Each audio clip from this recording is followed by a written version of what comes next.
ভিডিওর প্রথমেই জানাই সবাইকে পৌষ পার্বণের শুভেচ্ছা অভিনন্দন। তো পৌষ পার্বণ উপলক্ষে আজকে বাড়িতে ছিল হাঁসের মাংস। তো হাঁসের মাংস হচ্ছে ফ্রিজেই ছিল, মানে আপনাদের দাদাভাই বাড়িতে গিয়েছিল, তো সেই জন্যই হচ্ছে ফ্রিজে রেখে এসেছিলাম। তো ও আসাতে আজকে ফ্রিজ থেকে আনা হয়েছে। ও বারণ করেছিল যে আমি বাড়িতে অনেক মাংস খেয়েছি, দুদিন পরে নিয়ে আসো। হ্যাঁ, তো এই যে দেখো আলু হচ্ছে এখানে রেখে দিয়েছি, আর এই হচ্ছে মাংস ভেজে রেখে দিয়েছিল। মাকে বলেছিলাম যে ফ্রিজ থেকে বের করে এনে মাংস ভাজি করে রেখে দিতে। তো এই হচ্ছে হাঁসের ডিম। ডিম খেতে কান্না ভালো লাগে বলো। তো এই যে আলুগুলো এবার হচ্ছে তেলের ভিতর দিয়ে দিলাম। তো তেলের ভিতর দিয়ে এবার সুন্দর করে ভাজি করে নিব আলুটা। আলু হচ্ছে যত ভাজি করা হবে, আর আমাদের বাড়িতে মাংসের ভিতর আলু না দিলে মাংস কেমন যেন অপূর্ণ থেকে যায়, কিছু একটা নেই নেই মনে হয়। আর মাংস ছাড়া, মানে আলু ছাড়া তো মাংস রান্নার কথাই হয় না। সে যাই হোক, আলু ছাড়া মাংস, মাংস ছাড়া আলু। এবার হচ্ছে পেঁয়াজ আর কি বলছি আমি, জিরে আর হচ্ছে তেজপাতা দিয়ে দেব। তো এখানে কোনো পেঁয়াজ রসুন ব্যবহার করব না। এখানে আছে চুই ঝাল।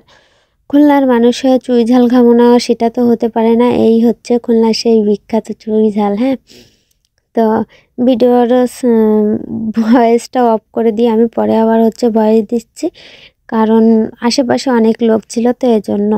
আর পৌষ পার্বণের দিন তো একটু লোকজন থাকবেই বাড়িতে, এটাই স্বাভাবিক।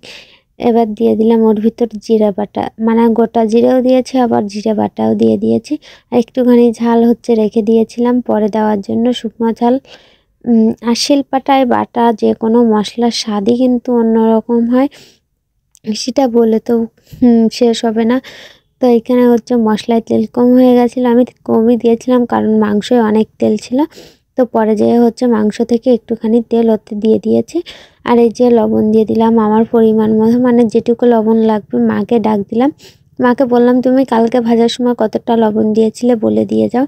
তো সেইভাবেই হচ্ছে লবণ দিয়ে দিয়েছি, আর হলুদ গুঁড়ো দিয়ে দিলাম। আর আজকের মাংসের কালারটা যা হয়েছিল না, পুরো সেই।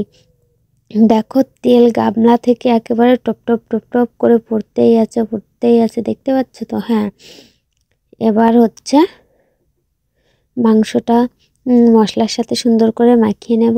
তো দেখো কত সুন্দর কালার এসছে, এখন থেকেই বোঝা যাচ্ছে যে মাংসের কালারটা কত সুন্দর হবে। তো আমি ডিমটা উঠায় রাখলাম, না হলে মা বলছিল যে ছেড়ে যাবে, আর ছেড়ে গেলে তো ভেঙে যাওয়ার সম্ভাবনা থাকবে। আর ডিম তো জানোই কত নরম, আর ওটা তো শুধু কুসুমি সাদা কোনো অংশ ছিল না।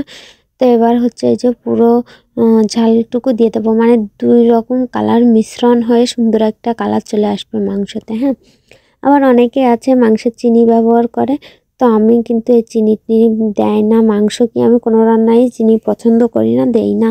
ঠিক আছে, এই যে মাংস কষানো হয়ে গেছে, এবার হচ্ছে এতে জল দিয়ে দিয়েবো। তো এই যে দেখো এবার হচ্ছে জল দিয়ে দিয়েছি। ঠিক আছে, এর মধ্যে ফোনে একটু সমস্যা হয়েছিল, তো পরে একটুখানি জল দিলাম, তারপরে আর দেয়নি। তো যাই হোক, এবার হচ্ছে আমার পরিমাণ মতো চাল দিয়ে নেব। আপনারা তো জানেনই হাঁসের মাংসে হচ্ছে অনেকটা জাল লাগে। তো অনেকক্ষণ জাল দেওয়ার পর যখন ঝোলটা শুকিয়ে আসবে তখন নামিয়ে নিলাম। এই হচ্ছে